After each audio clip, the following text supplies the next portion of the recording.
Assalamualaikum warahmatullahi wabarakatuh, anak-anakku kelas 11. Bagaimana kabarnya hari ini? Semoga kalian tetap dalam kondisi sehat walafiat dan kalian tetap harus jaga protokol kesehatan di masa pandemi kali ini.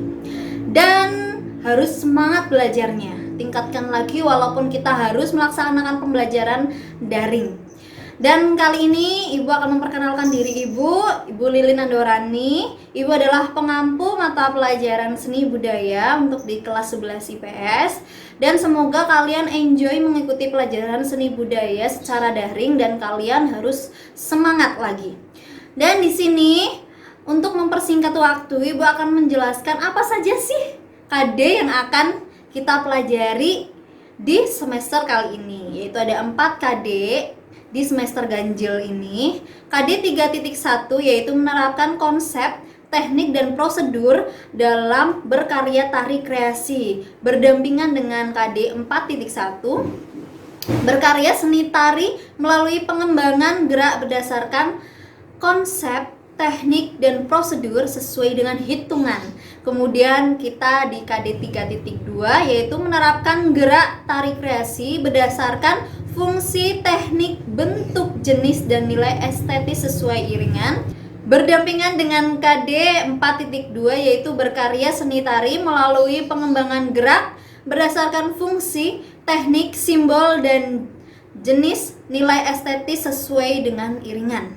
Nah, di 4 KD kali ini, Ibu akan berusaha menjelaskan sesederhana mungkin agar kalian dapat memahami, karena kita pembelajaran secara online, jadi kita harus lebih membuat pembelajarannya lebih sederhana.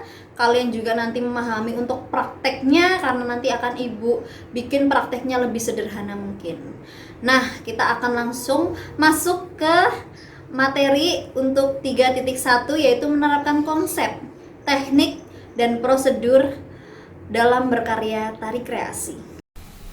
Ya, di sini Ibu akan menge-share tentang animasinya. Untuk materi teorinya, kalian bisa tulis materinya di buku tulis kalian masing-masing untuk mengawali pertemuan kali ini. Dan Ibu akan sedikit menjelaskan tentang beberapa ragam gerak juga. Nah, di sini Ibu akan mulai perkenalan dari nama, kemudian Ibu pengampu pelajaran apa saja, kayak gitu nih. Nah, di sini kalian sebelumnya dengan Ibu bukan di pelajaran seni budaya ya. Kemudian sekarang bertemu lagi, dan sekarang Ibu adalah pengampu pelajaran seni budaya di 2 semester kali ini. Jadi Ibu akan menemani kalian di pelajaran seni budaya, khususnya adalah seni tari. Nah, di sini Ibu sudah menuliskan kompetensi dasarnya, silakan kalian catat. Jadi untuk mengingat bahwasanya kita akan belajar 2 KD terlebih dahulu di awal ini. Gitu. Nanti akan ada 2 KD susulan di semester ganjil, kemudian ada 4 KD susulan lagi di semester genap.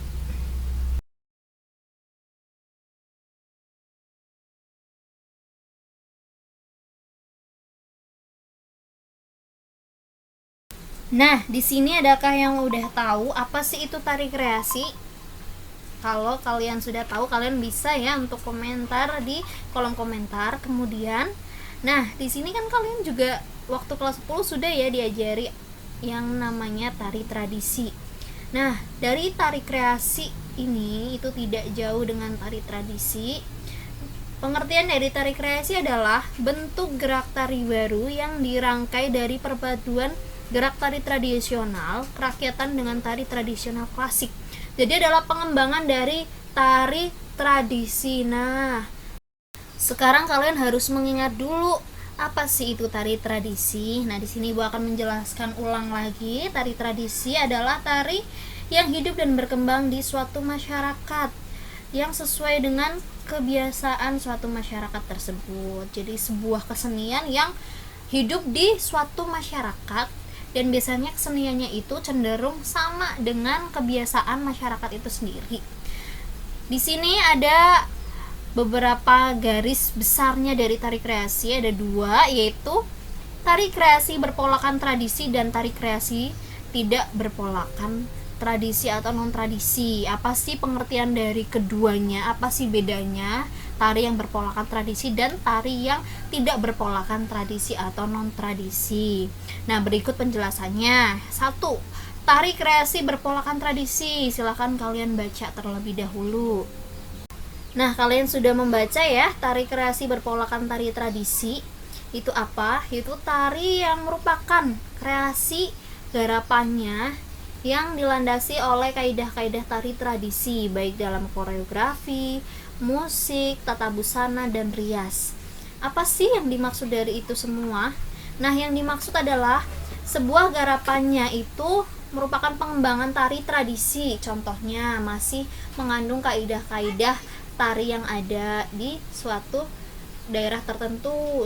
Nah, sebagai contoh yaitu garapan tari Banyumasan yang ada di Kabupaten Purbalingga, Banyumas dan sekitarnya ya. Karena kalau untuk rumpunya kita itu adalah lenggeran. Nah, pengembangan dari lenggeran yang tradisi ke kreasi. Jadi kalau kalian sekarang melihat tari-tari kreasi seperti tari lenggasor, tari ngoser, kemudian tari banyak lagi itu ya di Kabupaten Purbalingga, itu merupakan tari kreasi atau pengembangan dari tari tradisi. Contohnya tari tradisi apa sih, Bu? Nah, tari tradisi itu tari yang ada di Kabupaten Banyumas, kemudian di Kabupaten Purbalingga. Kita masih satu rumpun dengan Banyumas ya. Itu garapan lenggeran. Lenggeran zaman dulu kan gerakannya sederhana, tidak serumit sekarang seperti itu. Nah, itu dikembangkan. Baik ada yang namanya stilisasi dan distorsi. Nanti gue akan jelaskan lebih lanjut untuk pengembangan-pengembangan itu. Kemudian pengembangan tari, semisal ada sebuah tari tayub. Nah, tayubnya sekarang sudah banyak tuh ya, ada tayub-tayub yang ada dangdutnya, kemudian dan lain sebagainya. Itu sekarang sudah banyak sekali untuk variasi tayub. Sama halnya dengan untuk tarian kita, tarian Banyumas. Tarian Banyumas juga sekarang sudah banyak tari kreasinya, jadi bisa ditarikan atau bisa dikembangkan lagi untuk tariannya, seperti itu. Dan kemudian untuk musiknya juga kan pengembangan dari calung, karena kita Banyumas jadi kita menggunakan calung Banyumasan. Tapi untuk musiknya juga sudah dikembangkan sekarang, dari baik sekarannya, kemudian biasanya berapa kali kendangan itu sudah dikembangkan lagi. Kemudian dari tata rias dan busana. Tata rias dan busana itu merupakan pengembangan gitu. Kalau dulu itu pakainya hanya pakai meka, kemudian pakai sanggul. Sekarang sudah bisa ada rompinya, kemudian sanggulnya ada sanggul yang panjang ke atas atau namanya biasanya sanggul keong namanya juga, dan lain sebagainya. Nanti Ibu akan memperlihatkan untuk contoh dari tata rias busana, musik dan lain sebagainya. Semoga kalian paham ya. Nanti untuk yang tidak paham kalian bisa ditanyakan di grup ataupun di Moodle.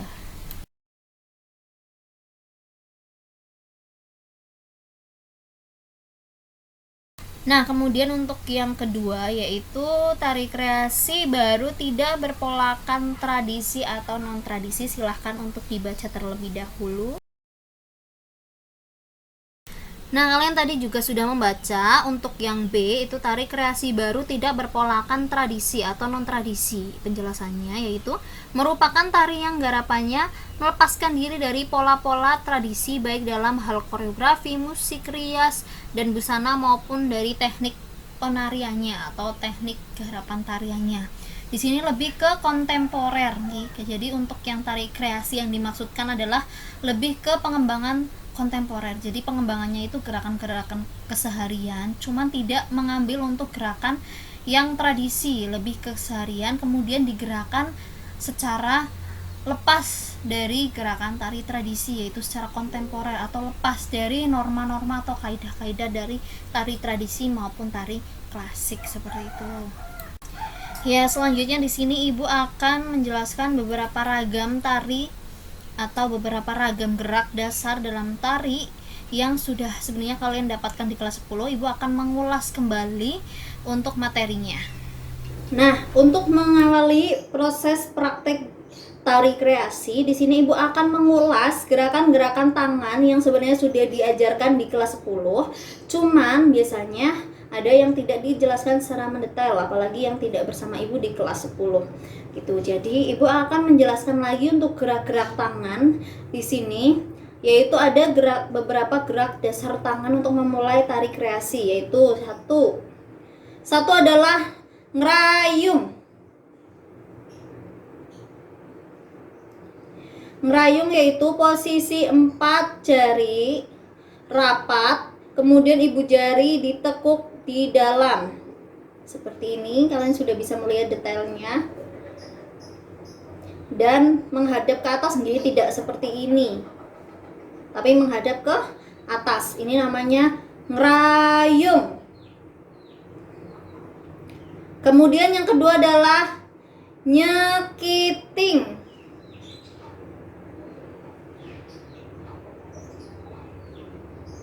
Nyekiting yaitu proses jari tengah bertemu dengan jempol atau ibu jari, kemudian ketiga jarinya itu ditekuk seperti ini. Ini namanya nyekiting. Kemudian yang ketiga yaitu nyampurit. Nah, yang awalnya berada di sini waktu nyekiting ini dipindahkan di telunjuk. Ditempelkan di tengah atau di jari tengah. Sudah nih. Kemudian ngapel. Ngapel itu seperti menggenggam nggih. Untuk tangannya itu menggenggam. Ini namanya ngapel. Dan biasanya ini digunakan untuk tari-tari putra, biar tidak terlihat seperti wanita. Jadi buat kalian yang menganggap untuk tari adalah hanya perempuan yang menari saja, kalian itu salah. Tari itu bisa ditarikan putra. Kalau kalian tahu kesenian ebek pasti tahu ya, itu juga yang menari kan juga putra. Nah, kalau untuk penari tidak semuanya mereka adalah putri seperti itu. Dari ini ngepel digunakan untuk tari putra. Kemudian ini boyo mangap. Bukan buaya darat tapi boyo mangap. Jadi memang bentuknya seperti buaya yang sedang membuka mulutnya, hampir sama seperti ngerayung tapi posisi ibu jari membuka. Ini namanya boyo mangap.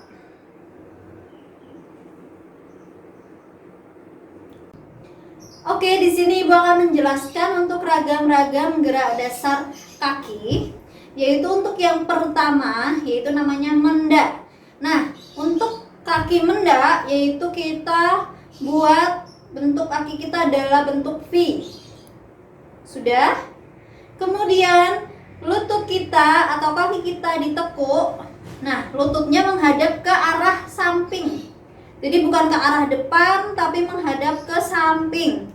Ini namanya mendak yang benar. Kemudian badannya ditegakkan. Ini namanya mendak dalam tari.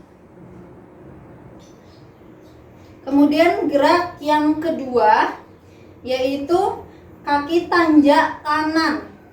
Tanjak kanan posisi kaki sebelah kiri, ini sebelah kiri, tetap seperti ini dan kaki kanannya ditarik ke samping. Badan tetap di tengah. Ini namanya tanjak kanan.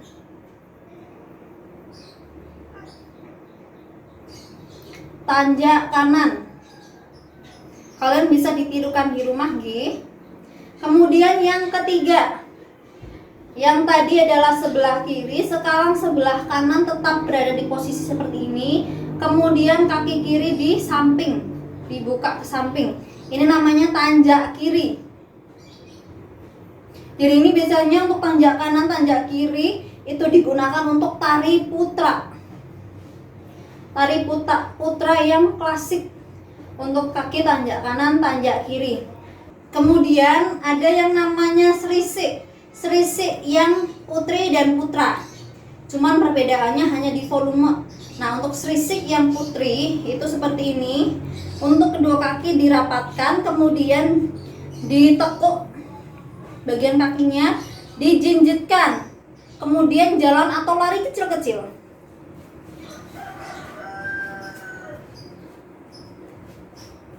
Nah, ini namanya untuk serisik putri. Untuk putra biasanya lebih besar volumenya, yaitu agak dibuka, kemudian dia lebih ke jalan. Ini untuk yang putra. Cuman untuk putra biasanya diganti onclang. Onclang itu ada lompatan seperti itu. Nah, untuk beberapa ragam yang memang diharuskan dengan praktik yang dengan luasnya ruangan, nanti ibu akan lebih jelaskan lebih rinci lagi. Ini untuk yang dasar-dasarnya yang bisa kalian kembangkan nantinya. Seperti itu. Nah, itu tadi untuk beberapa ragam gerak dasar tari yang tangan. Kemudian ibu akan menjelaskan ragam gerak dasar untuk kepala. Kepala itu ada beberapa ragamnya yang dasarnya sebelum ada pengembangan tari kreasinya, yaitu ada yang namanya toleh kanan, toleh kiri. Toleh kanan, toleh kiri. Jadi dalam tari itu ada yang namanya noleh, jadi gerakannya gini.